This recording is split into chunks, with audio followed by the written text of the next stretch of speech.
अंडमान निकोबार में सैलानियों के लिए good news. Veer Savarkar airport के नए टर्मिनल का पीएम ने किया वर्चुअल उद्घाटन। पोर्ट ब्लेयर के वीर सावरकर इंटरनेशनल एयरपोर्ट का नया टर्मिनल 40,800 वर्ग मीटर में फैला है। बनाने में लगे हैं 710 करोड़ रुपए। नए टर्मिनल बनने से एयरपोर्ट से हर रोज 4,000 की जगह करीब 11,000 पर्यटक आ जा सकेंगे। एयरपोर्ट से आ जा सकेंगी ज्यादा फ्लाइट। नए टर्मिनल के उद्घाटन पर प्रधानमंत्री मोदी का संबोधन। विपक्ष पर साधा निशाना, कहा बेंगलुरु में कट्टर भ्रष्टाचारी जुटे, सजा पाने वालों की खास आवभगत। भ्रष्टाचार की इस दुकान में जुटे हुए ये सभी परिवारवाद के कट्टर समर्थक हैं। न खाता न वही, जो परिवार कहे वही सही। प्रधानमंत्री मोदी ने विपक्ष पर प्रहार करते हुए कहा, पश्चिम बंगाल हिंसा पर इन लोगों की बोलती बंद हो जाती है। पीएम ने विपक्ष को निशाने पर लेते हुए कहा, एजेंसियां कार्रवाई करें तो कहेंगे साजिश हो रही है। ये लोग पता नहीं कितने चेहरे लगाकर बैठे हैं। इनका कॉमन मिनिमम प्रोग्राम है देश का विकास रोकना, अपने कुशासन पर पर्दा डालना और अपने भ्रष्टाचार के विरुद्ध कार्रवाई को रोकना। प्रधानमंत्री मोदी 27 से 28 जुलाई को जाएंगे गुजरात। राजकोट के नए एयरपोर्ट का लोकार्पण करेंगे।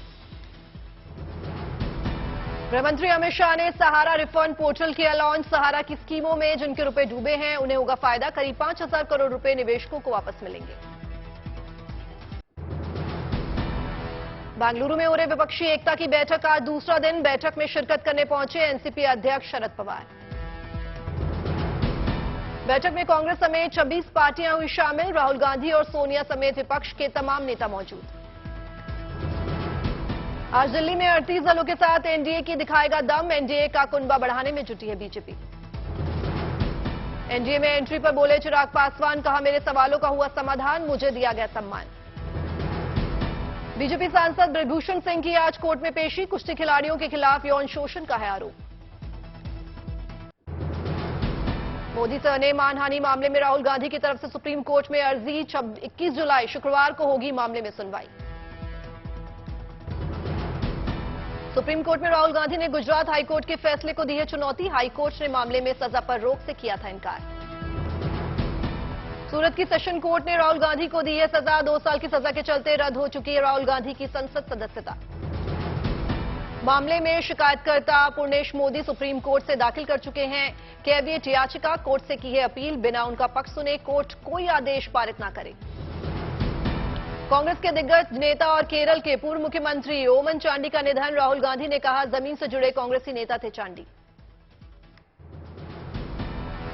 हिंडनबर्ग रिपोर्ट पर बोले अडानी ग्रुप के चेयरमैन गौतम अडानी, कहा रिपोर्ट के जरिए हमारी छवि खराब करने की कोशिश की गई। गौतम अडानी ने कहा, रिपोर्ट में दी गई गलत जानकारी छवि खराब करने के लिए जानबूझकर रिपोर्ट लाई गई। गौतम अडानी ने कहा, रिपोर्ट में 2004 से लेकर 2015 के उन मामलों का जिक्र किया गया है जिसे उसी दौरान सुलझा लिया गया था। नीति आयोग ने दी गुड न्यूज। रिपोर्ट के मुताबिक भारत में 5 साल में 13.5 करोड़ लोग गरीबी से बाहर आए। नीति आयोग के मुताबिक यूपी में तेजी से घटी गरीबी। 3 करोड़ 33 लाख लोग गरीब के दायरे में आए बाहर। जम्मू कश्मीर में आतंक पर प्रहार। पुंछ में सुरक्षा बलों का साझा ऑपरेशन, 4 आतंकी ढेर। सूरनकोट तहसील के सिंदारा और मैदाना गांव में सुरक्षा बलों की कार्रवाई। खुफिया जानकारी मिलने के बाद ऑपरेशन को दिया गया अंजाम। सेना, एसओजी और जम्मू कश्मीर पुलिस का साझा ऑपरेशन। इलाके को घेरकर चलाया गया सर्च ऑपरेशन। ऑपरेशन में सुरक्षा बलों ने ली ड्रोन की मदद। नाइट सर्विलांस उपकरणों का भी सेना ने लिया इस्तेमाल। मारे गए आतंकियों से मिले हथियार और गोला बारूद। 4 AK-47, 2 पिस्टल बरामद। पाकिस्तान से आई सीमा हैदर का सर्च तलाशने में जुटी यूपी एटीएस की टीम। आज सीमा और सचिन के पिता को पूछताछ के लिए ले गई साथ। कल नोएडा में एटीएस ने 8 घंटे तक की थी पूछताछ। सीमा, सचिन और सचिन के पिता से किए गए कई सवाल। एटीएस को मोबाइल के फॉरेंसिक रिपोर्ट का इंतजार। भारत नेपाल बॉर्डर पर तैनात एसएसबी से भी सीमा के आने की जानकारी मांगी गई। रिपोर्ट तैयार होने के बाद गृह मंत्रालय से की जाएगी साझा।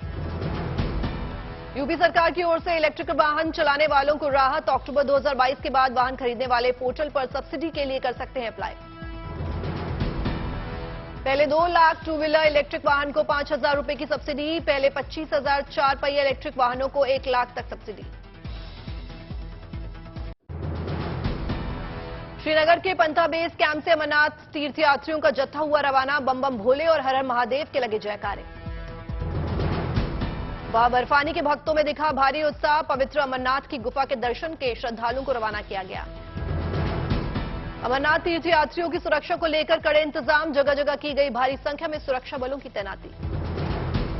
श्रीनगर के पंथा चौक ट्रांजिट कैंप में श्रद्धालुओं के लिए सभी तरह की व्यवस्था। खाने पीने से लेकर हर जरूरी चीजों का रखा जा रहा है ख्याल। एक साथ हजारों अमरनाथ तीर्थयात्रियों का बन रहा है लंगर। बाबा के भक्तों ने प्रशासन की ओर से की गई व्यवस्था की सराहना की। देवघर में बाबा बैद्यनाथ धाम में भक्तों ने भोलेनाथ पर चढ़ाया बेलपत्र। बेल प्रदर्शनी और बेलपत्र चढ़ाने की परंपरा 153 सालों से चली आ रही है। केरल के कोट्टयम में वीएचपी की ओर से कार्किदाकम अनुष्ठान का आयोजन। प्रदेश के हिंदू अपने पूर्वजों के सम्मान में अनुष्ठान समारोह करते हैं आयोजित। तिरुवनंतपुरम में भी कार्किदाकम अनुष्ठान का भव्य आयोजन। भारी संख्या में श्रद्धालु हुए शामिल। मलयालम कैलेंडर के आखिरी महीने में अनुष्ठान का होता है आयोजन। कन्नूर में कार्किदाकम अनुष्ठान में लोगों ने अपने पूर्वजों को दी श्रद्धांजलि। अनुष्ठान समारोह को वाबू बाली के नाम से जाना जाता है। रामेश्वर में धूमधाम से मनाया गया अम्मावसई उत्सव। भक्तों ने विधि विधान से किए दर्शन पूजन। भारी संख्या में श्रद्धालुओं ने लगाई आस्था की डुबकी। गांधीनगर में G20 प्रतिनिधियों के सम्मान में रात्रि भोज का आयोजन। सीएम भूपेंद्र पटेल, केंद्रीय वित्त मंत्री निर्मला सीतारमण और विदेशी मेहमानों ने की शिरकत। डिनर के साथ साथ सांस्कृतिक और रंगारंग कार्यक्रमों की भव्य प्रस्तुति। लोक कलाकारों ने लोकगीतों, लोक नृत्यों और गरबा डांडिया से बांधा समा।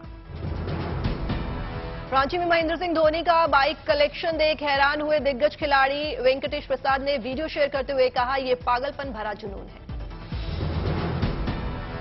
वेस्टइंडीज में फिर दिखा विराट कोहली का इंटेंस वर्कआउट। डंबल्स के साथ अपना पसंदीदा एक्सरसाइज गोबलेट स्क्वाट करते दिखे। सोशल मीडिया पर किया वीडियो शेयर। आईएमएफ के डिप्टी एमडी गीता गोपीनाथ ने गांधीनगर में आरबीआई पवेलियन का किया दौरा। गांधीनगर में चल रहे आईएमएफ के शीर्ष अधिकारियों, G20 वित्त मंत्रियों और सेंट्रल बैंक गवर्नर्स की बैठक। केंद्रीय मंत्री ज्योतिरादित्य सिंधिया ने पोर्ट ब्लेयर में विनायक दामोदर सावरकर की प्रतिमा का किया अनावरण और वीर सावरकर को किया नमन। जम्मू कश्मीर के राजौरी से अच्छी खबर। सरकारी स्कीम के तहत कृषि विभाग किसानों को सिखा रहा है सीजनल इंटर क्रॉपिंग के गुण। इस विशेष खेती से किसान अलग अलग सीजन में उगा सकते हैं तरह तरह की सब्जियां और फसल। पैदावार के साथ साथ किसानों की आय में भी होगी बढ़ोतरी। 20 और 21 जुलाई को दिल्ली में पहली बार ग्लोबल फूड रेगुलेटर समिट 2023 का होगा आयोजन। भारतीय खाद्य सुरक्षा और मानक प्राधिकरण की ओर से सम्मेलन की जाएगी आयोजित। अमेरिका से वापस आ रही देश की प्राचीन धरोहरें। पीएम मोदी की पहल पर अमेरिका ने भारत को लौटाई 105 प्राचीन कलाकृतियां। इन कलाकृतियों का है ऐतिहासिक और धार्मिक महत्व। दिल्ली में यमुना के जलस्तर में मामूली कमी, लेकिन यमुना से सटे और निचले इलाकों में खतरा अब भी बरकरार। आईटीओ राजघाट, यमुना बाजार समेत कई इलाकों में घट रहा यमुना का जलस्तर। सफाई और राहत कार्य जुटे कर्मचारी। दिल्ली के आईटीओ इलाके से ड्रोन की तस्वीरें आई सामने। रिंग रोड पर ट्रैफिक व्यवस्था सुचारू रूप से चालू। मथुरा में बांके बिहारी मंदिर के आसपास बाढ़ जैसे हालात। वृंदावन में घरों में भरा पानी, बोट का सहारा ले रहे हैं लोग। सिरसा में भारी बारिश की वजह से उफान का घग्गर, लोगों को सुरक्षित स्थानों पर पहुंचाया जा रहा है। उत्तरकाशी के मनेरी भी गंगोत्री नेशनल हाईवे पर भूस्खलन की चपेट में आई एक गाड़ी। ड्राइवर ने कूदकर बचाई अपनी जान। रुद्रप्रयाग में भारी बारिश की वजह से फाटा में भूस्खलन का कहर। पहाड़ी से हुए भूस्खलन की चपेट में आया एक रिसोर्ट बुरी तरह से हुआ तबाह। उत्तराखंड में भागीरथी नदी ओवरफ्लो, पुल और सड़क की कमी की वजह से जान जोखिम में डालकर ट्रॉली का इस्तेमाल कर ग्रामीणों को करना पड़ रहा है सैलाब पार। हरिद्वार में लगातार बारिश की वजह से खतरे के निशान से ऊपर बह रही है गंगा। प्रशासन की चेतावनी के बावजूद जान जोखिम में डालकर पुल पार कर रहे हैं लोग। चमोली में मूसलाधार बारिश की वजह से मोक्ष नदी ने बरपाया कहर। तटबंध टूटने से कई घर हुए जलमग्न। सैलाब के भेंट चढ़े खेत और गौशाला। पंजाब के सरकारी दफ्तरों की फिर बदली टाइमिंग। सुबह 9 बजे से शाम 5 बजे तक वर्किंग आवर्स। सीएम भगवत मान ने दिया आदेश। हैदराबाद के गोलकोंडा अस्पताल में शुरू हुए मुफ्त डायलिसिस की सुविधा। गरीब परिवारों को मिलेगा बड़ा लाभ। पुरी में एनसीबी को मिली नई फंडिंग। गृह मंत्री अमित शाह ने किया वर्चुअल उद्घाटन। शाजापुर में सीएम शिवराज सिंह चौहान ने स्कूल की नई बिल्डिंग का किया उद्घाटन। साथ ही स्कूल चले हम अभियान का किया शुभारंभ। देहरादून में किसान सम्मान के कार्यक्रम में शामिल हुए सीएम पुष्कर सिंह धामी। सीएम ने सभा को किया संबोधित। हरदोई में दुकान से चोरी हुए 25 किलो टमाटर। मामले की जांच में जुटी है पुलिस।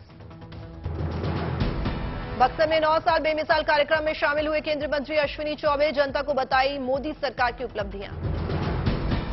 दिल्ली में उपराष्ट्रपति जगदीप धनखड़ ने भारतीय विदेश सेवा के ट्रेनी अधिकारियों से की बातचीत। उपराष्ट्रपति ने सभा को किया संबोधित। दिल्ली में गांधी स्मृति से नेल्सन मंडेला की मनाई गई 105वीं जयंती। लोगों ने नेल्सन मंडेला को किया याद। अरुणाचल की राजधानी को अमृत 2 योजना के तहत 35 करोड़ की 2 परियोजनाएं मिलेंगी। अरुणाचल के विकास को मिलेगी रफ्तार।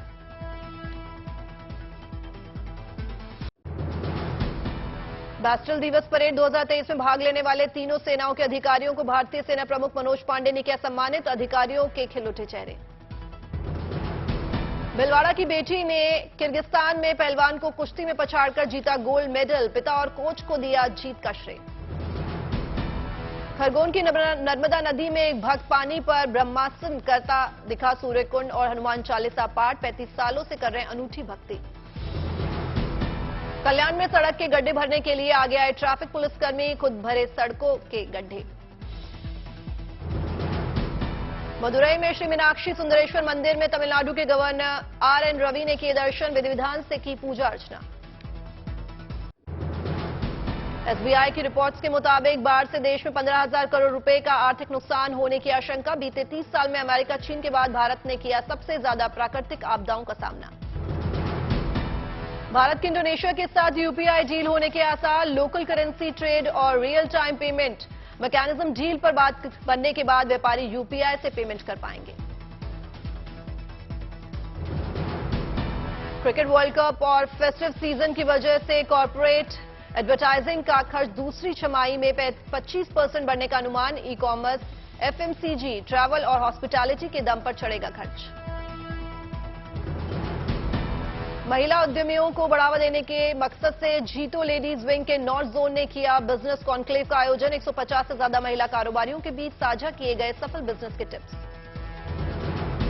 आरबीआई के जुलाई बुलेटिन में विकसित देश का रोडमैप पेश किया गया। 7.6% की सालाना विकास दर हासिल करके भारत 2043 तक विकसित देश बन सकता है।